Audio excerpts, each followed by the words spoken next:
Because this was the first day of my 2-day weekend, I decided to spend the next 2 days exploring some parts of my valley that I have not visited before. I think I'll first explore the part of my valley that's on the far side of my river. I was not sure how much time I would spend on the far side of my river. So, I decided to take along plenty of food just in case I did not get back before the sun went down. So, I took 20 potatoes from my potato cellar, which is enough potatoes to keep me healthy and happy for 2 days, and headed off across my potato field towards my river. I really enjoyed the walk, because I didn't have to catch any fish. After a while, I was able to see my river again.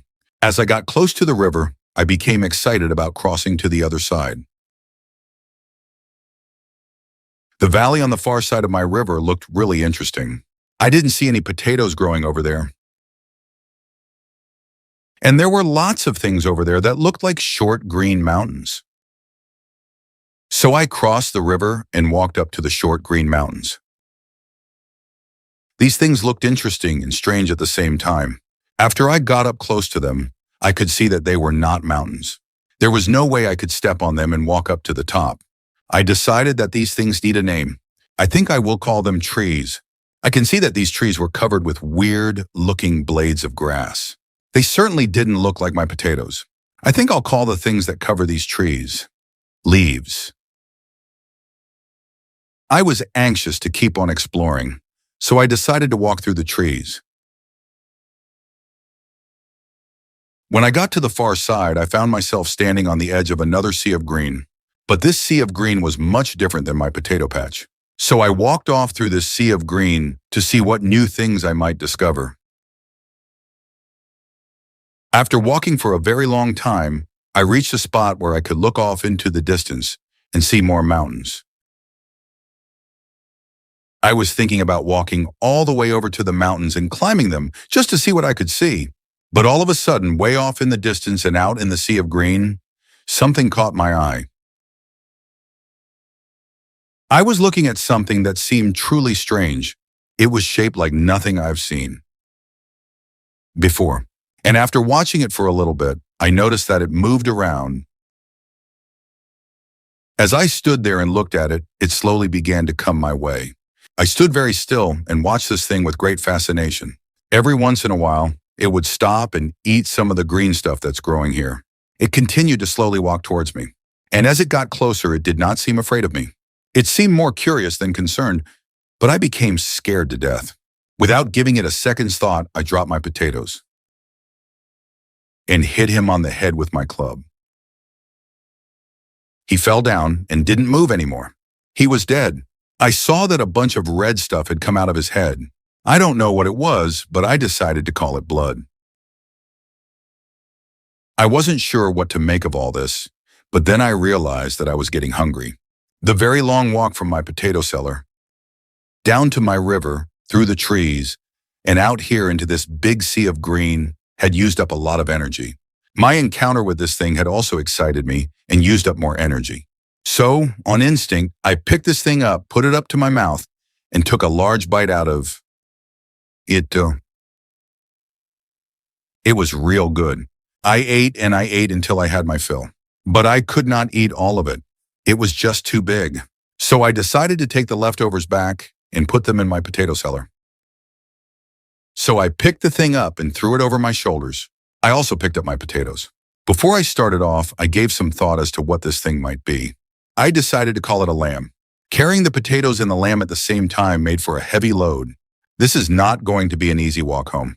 I figured that I had been away from my potato cellar now for about 4 hours. That means that I only have 6 hours of sunlight left. I better get moving for home. It was a long walk back across the sea of green. I was anxious to cut through the trees and see my river. I carried my heavy load across the river. It was so good to be back in my potato patch.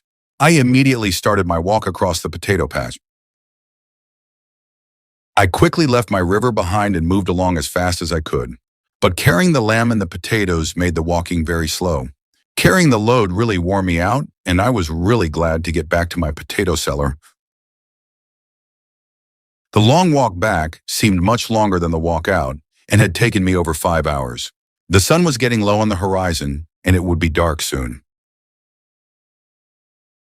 As soon as I arrived back at the potato cellar, I put the lamb down and they put the potatoes back in the potato cellar. I was really hungry after that long, hard walk carrying that heavy load. So I picked up the lamb and ate some more of him. He was still real good. I ate as much as I could and was about to put him in the potato cellar when I remembered what happened to the fish the first time I put them in the potato cellar. So I decided to turn around and carry the leftover lamb over to where I had my leftover salt. I figured that the best thing to do was to salt my lamb.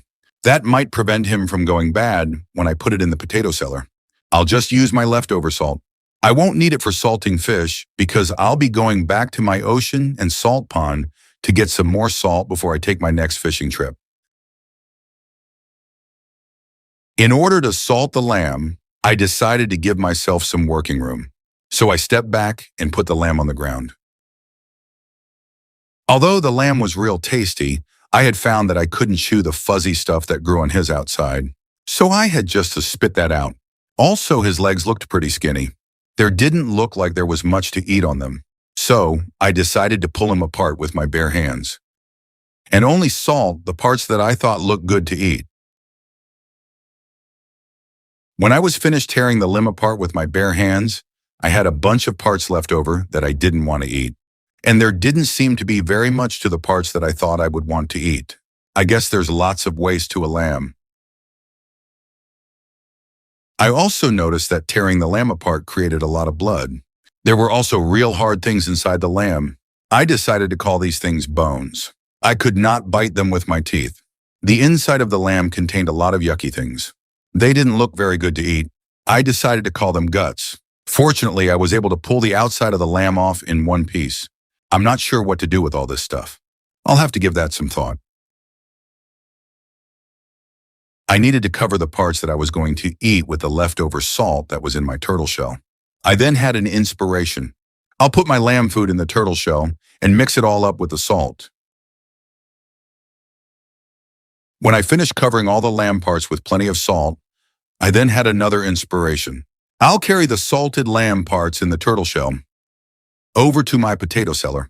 That would be easier than carrying each part by itself. So I picked up the turtle shell that was holding all the salted lamb, turned around and carried it back over to the potato cellar.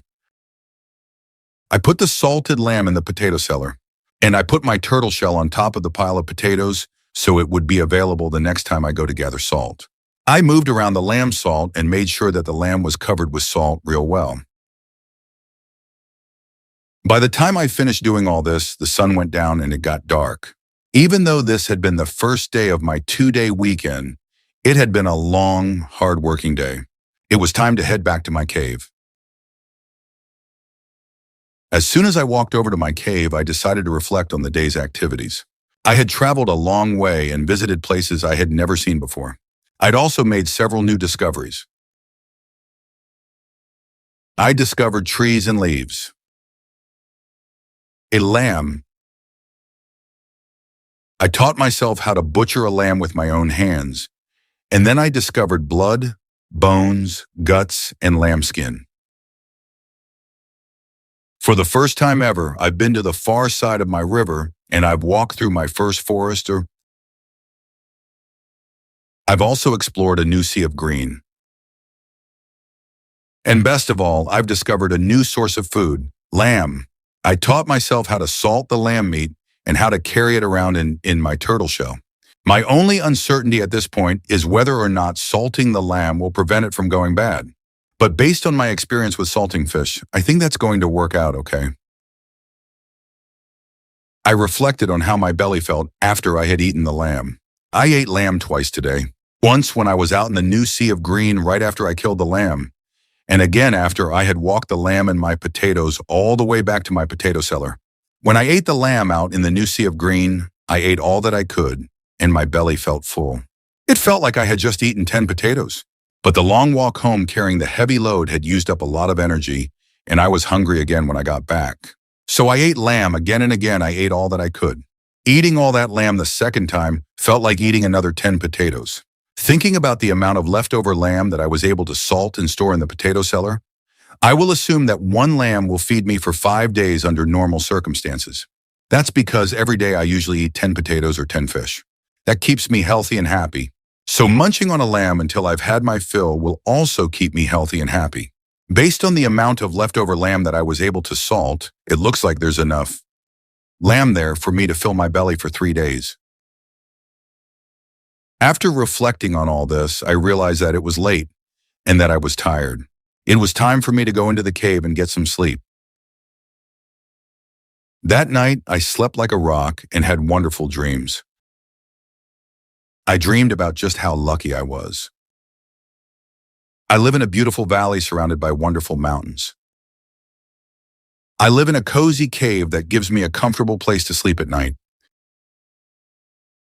Just outside my cave is a huge field of potatoes. These potatoes have always provided me all the food that I could eat. At the end of the potato patch is my very own river where I can catch plenty of fish. The fish have turned out to be another great source of food. On the far side of my river, I discovered a sea of green. Living in the sea of green, I discovered the lamb. The lamb turned out to be another great source of food. On the far side of my beautiful mountains lies my wonderful ocean. My ocean has provided me a small, salty body of water.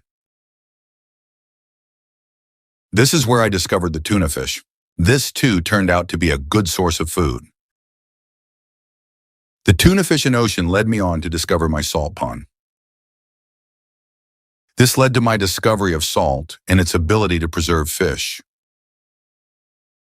I then discovered the turtle shell, which gave me a nice, easy way to carry around lots of salt. Although my dreams were peaceful and my sleep deep and restful, my subconscious was always contemplating the uncertainties that I face. I do not know if my fish-catching luck will hold up. Also, I do not really know how long salted fish will last. If either of these do not work out the way I hope, my retirement plans could be in jeopardy. Also, if salting lamb does not preserve it, or if it doesn't taste good after it's been salted, then lamb will probably not be a practical alternate source of food.